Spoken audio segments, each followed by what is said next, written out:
कागल तालुक्यातील बेळवले बुद्रुक येथील उपसरपंचपदी संभाजी गुंडू पाटील यांची बिनविरोध निवड करण्यात आली। संभाजी गुंडू पाटील हे गावातील नेते नारायणराव पाटील यांचे आणि वैद्यकीय शिक्षण मंत्री हसन मुश्रीफ यांचे निष्ठावंत कार्यकर्ते होते।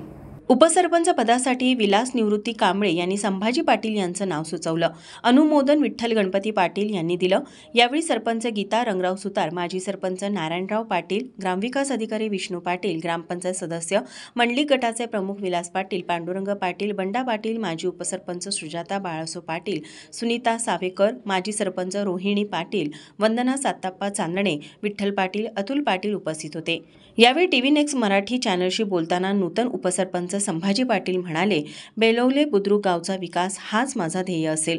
आमचे नेते नारायणराव पाटील यांच्या मार्गदर्शनामुळे आणि वैद्यकीय शिक्षण मंत्री हसन मुश्रीफ यांच्या फंडातून गावाचा कायापालट झाला आहे। येथून पुढे गावचा विकास सातत्याने करण्यासाठी मी प्रयत्नशील असेल। महाराष्ट्रामध्ये गावातील विकास कामाची एक वेगळी छाप दिसून येईल। बेळवले बुद्रुक गाव विकासमय आणि सुजलाम सुफलाम करण्यासाठी कसोशीने प्रयत्न केले जातील।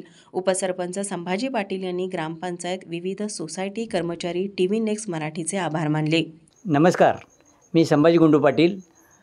बेळवले गावचं उपसरपंचपदी बिनविरोध निवड झाल्याबद्दल आमचे नेते आदरणीय वैद्यकीय शिक्षण मंत्री हसन मुश्रीफ साहेब, तसेच आमच्या गावचे प्रमुख नेते नारायणराव वसंतराव पाटील यांच्या सहकार्याने, तसेच आमच्या गावचे इतर ग्रामपंचायत सदस्य आणि ग्रामस्थ यांच्या वतीनं मी सर्वांचा आभारी आहे।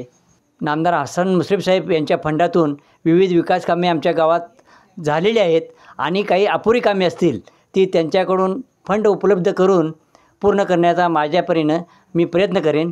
तसेच आणि विविध विकास कामं जसे प्रकारे पूर्ण होतील याचा आम्ही पुरेपूर प्रयत्न करू। बेळवले गावचा विकास हाच माझा ध्यास असेल।